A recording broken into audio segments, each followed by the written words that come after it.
So hi, for this presentation, I will be talking about design ethics, specifically in the industrial design theory.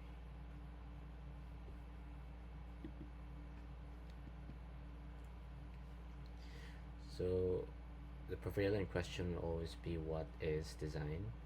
So basically, design is a creation of an experience, and it also has to do with the process itself and how well organized it is. So furthermore, design is also the outcome, what we see, what we hear, what we feel, and it endeavors to address problems from an existing product, or sometimes also the lack of a certain type of product. And so, what is ethics? Ethics is a set of rules for behavior that guide our decisions about what to do in very particular situations. But despite of its complexities, ethics is not necessarily unable to offer moral clarity on all matters. Similarly, no ethical framework can also bring diverse cultures together on every moral issue there is. The question will also be, do artifacts have morality? In the article of Moralizing Technology, Understanding and Designing the Morality of Things by Peter Paul Verbeek, he explores the moral dimension of technology and the various approaches to conceptualizing the morality of technological artifacts. The text also examines the two major ethical perspectives, consequentialism and deontology, and discusses the hesitations regarding moralizing things. So the argument is made that technologies, as lacking intentionality and autonomy, can be casually responsible for actions but not really morally responsible. Moral agency. So, moral agency is the ability to make ethical decisions based on what is right and what is wrong. Sometimes it could also be referred to the responsibility of designers. Say, for example, in the development of social media platforms, when creating these platforms, designers and developers must also consider the ethical implications of their choices, including how features like algorithms, user interface, and the moderation of policies impact the mental health of the users of the social media, their privacy, and also their freedom of expression. This also shows that designers are not merely neutral creators of tools, but they also have a moral obligation to consider the social and ethical consequences of their design work. So their decisions also can either harm and can also or help users and society, making this moral agency in design critical for addressing potential ethical dilemmas problems. Next is consequentialist ethics. It evaluates actions in terms of the value of their outcomes. When the positive consequences outweigh the negative ones, an action can be called morally correct. An example of this is the use of single plastics rather in design versus biodegradable packaging. Consequentialism, in this context, evaluates which design choice leads to better long term outcomes for the environment and the society. So, designers who prioritize single use plastic products may do so because of their convenience, their low cost, and widespread availability. However, a consequentialist ethical approach would focus on the long term environmental damage caused by plastic waste, such as pollution in the oceans, harm to wildlife, and contribution to the landfill. So, in contrast, designing biodegradable or compostable packaging, while potentially more expensive and requiring new manufacturing processes, would be justified under consequentialist ethics because of the long term positive outcomes. So, reducing plastic wastes, lowering pollution levels, and promoting environmental sustainability outweigh the short term economic costs.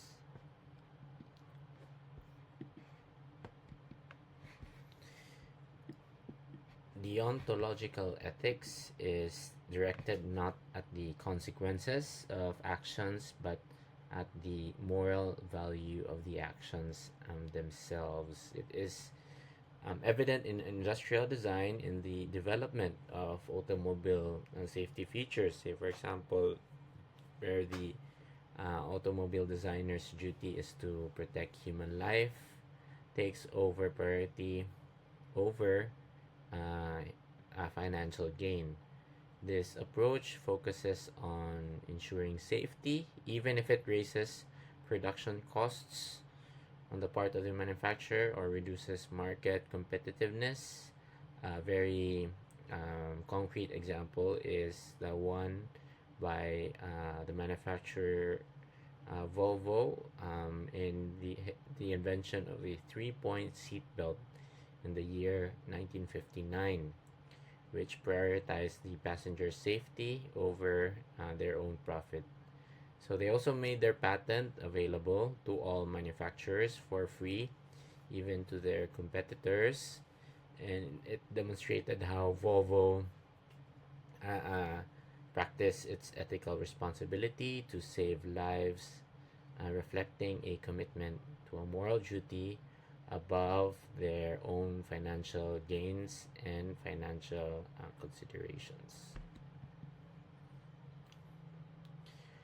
Philosophical perspectives, moral significance of the technological artifacts. So, Winner's Politics of Artifacts examines how technologies have politically charged impacts, whether intentional or not. The author Winner emphasizes the political and moral consequences of technologies like bridges. Latour's missing mass of morality also challenges the separation between human and non-human reality, arguing that morality should be attributed to material artifacts. He introduces the idea of the missing masses of morality found in things like speed bumps and door closers. For technological intentionality, the ability to form intentions in ethical theory, and the directedness of human beings toward reality in phenomenology.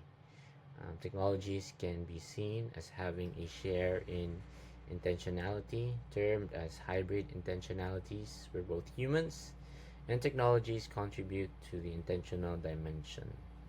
For technological freedom, the text challenges the idea of complete autonomy as a prerequisite for moral agency, viewing freedom as an existential space within which human beings can realize their existence. It exists in the possibilities open up for humans in their relationship with the environment. Moral mediation. So rather than viewing technology as a moral instrument or agent, Latour proposes that they function as moral mediators, playing an active role in shaping moral actions and decisions. This approach emphasizes the relational nature of the moral role of technologies, highlighting their influence in mediating human experiences and practices. The term mediator is crucial to Latour's approach, emphasizing both the active moral role of technologies and the relational context in which they operate. The discussion extends to the moral significance of specific technologies such as speed bumps and overpasses, illustrating how their roles are best understood in terms of moral mediation rather than as instruments or as agents.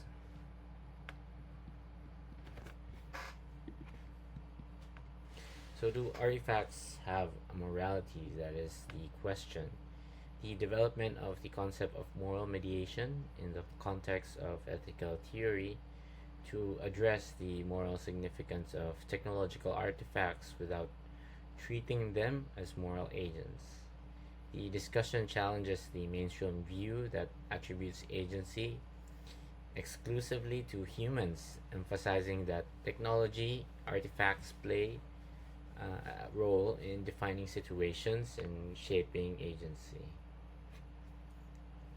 To comprehend the moral significance of technology, a new account of moral agency is needed, indeed, one that recognizes the role of technologies in intentionality and freedom within human technology associations. Precariousness and grievability.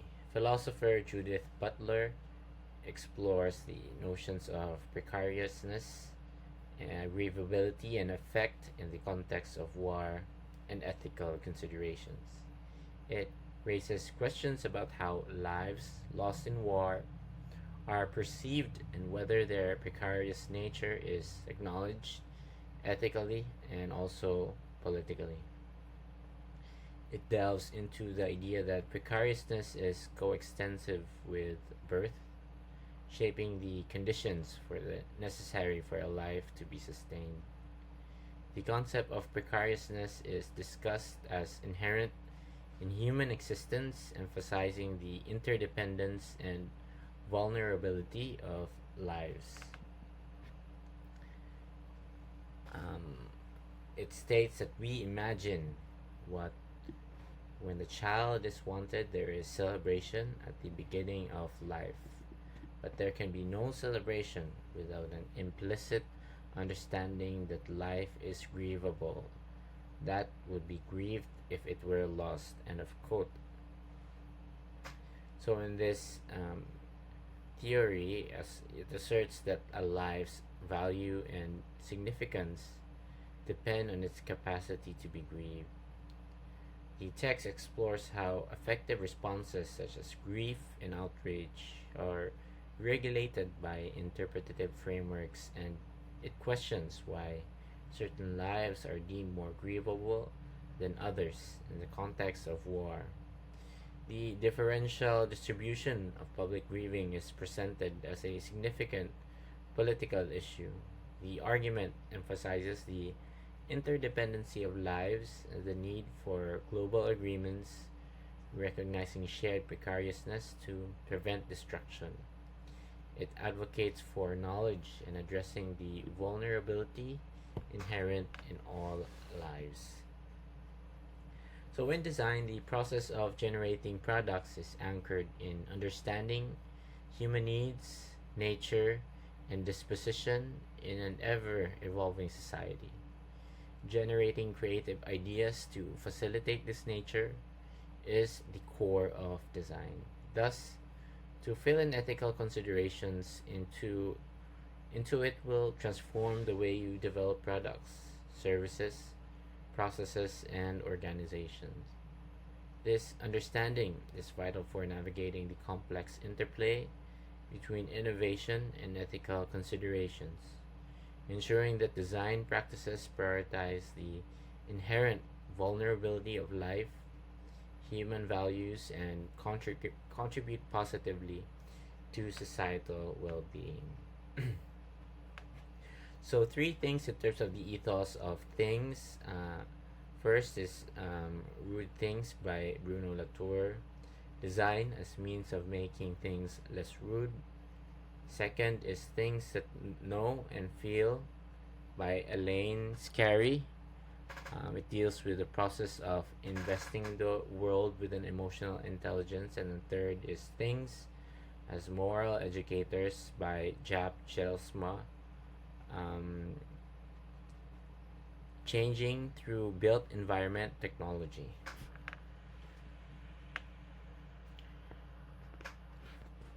So, as ex- uh, cited earlier, The Ethos of Things by Bruno Latour, he talked about the Rue door. Um, Again, a door does not really shut itself after use, and not unless, of course, there is a doorman. So this or the spring, as a discriminating doorman, which is sort of like technology.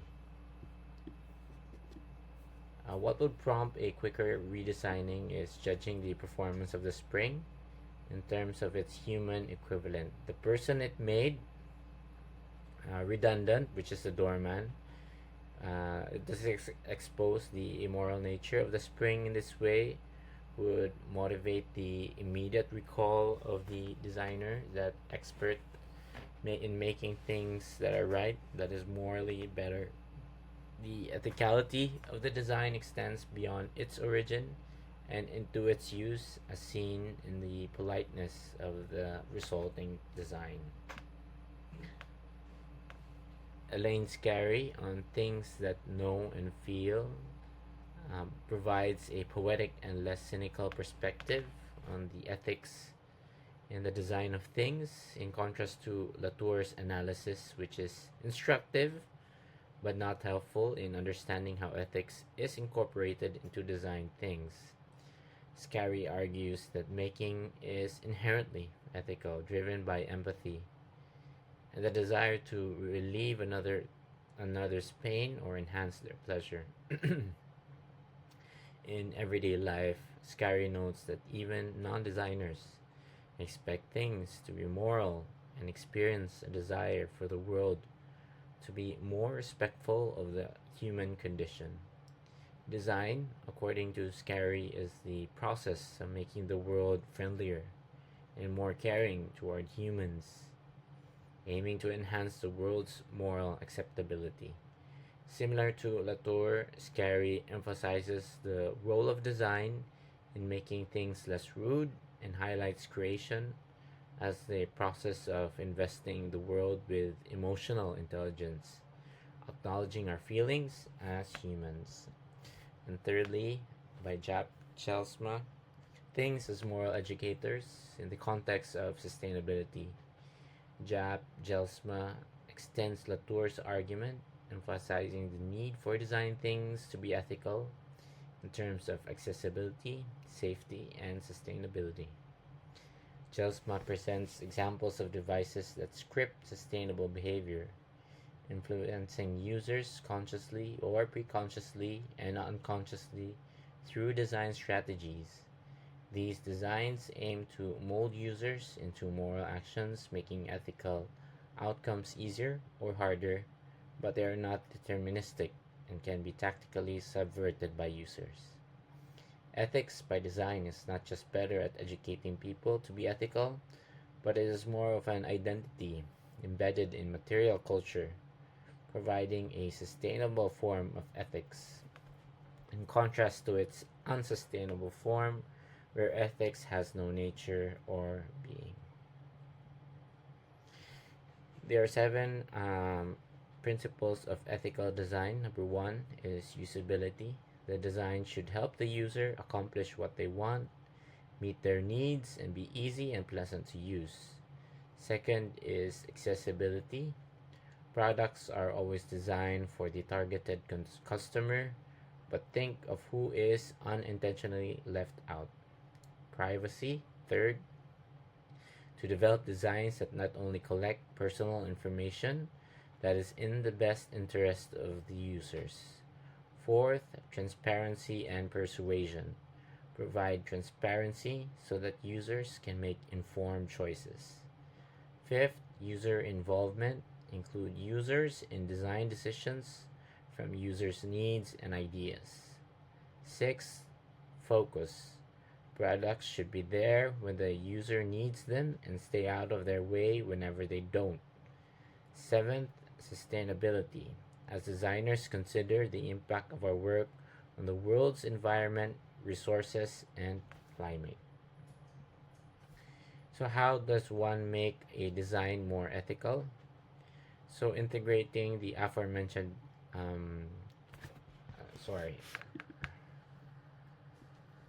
let me adjust this one. Integrating the aforementioned concepts into your work is the simplest approach to embracing ethical design. Start with a clear concept and objective rather than adding more accessible features at the end of the process as an afterthought. Connect with the client's mission and beliefs and incorporate those principles into your design to get the process off to a good start. The ethical hierarchy of needs. So, this is a visual representation of the essential ethical design pillars and how they all work together to ensure that an experience is morally sound. So, this pyramid will fall if there is an unmet here. So, number one would be human rights. The question you need to ask is, does the design abide by a human's inherent rights? Second, human effort. Does a product provide its users with a convenient and reliable medium to perform tasks? Third, human experience. Does the design provide users pleasant and enjoyable time?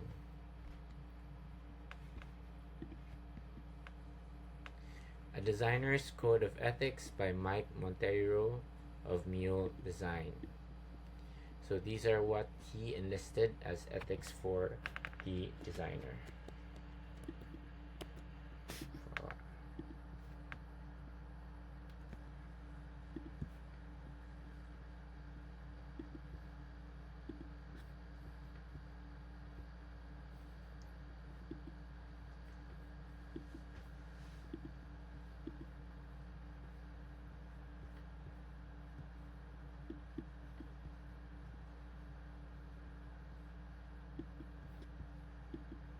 For a while.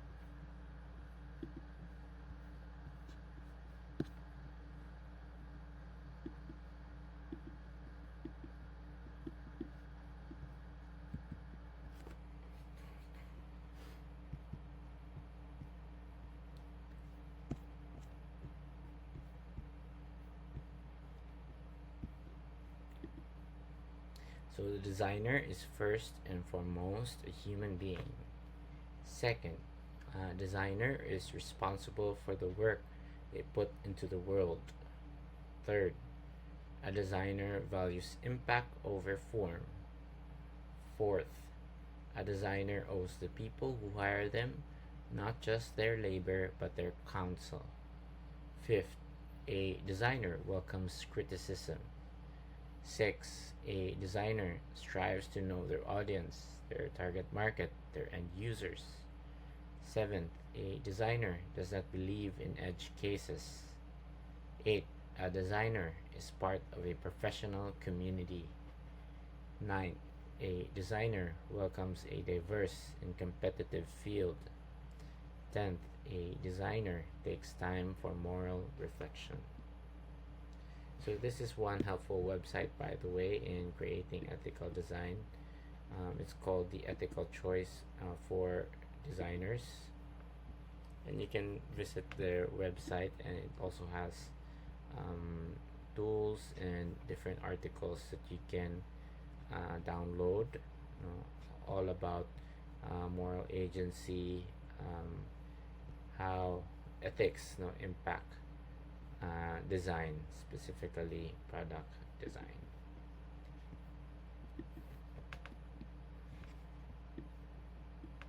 So every action, particularly in the context of design, holds the power to shape lives positively or negatively.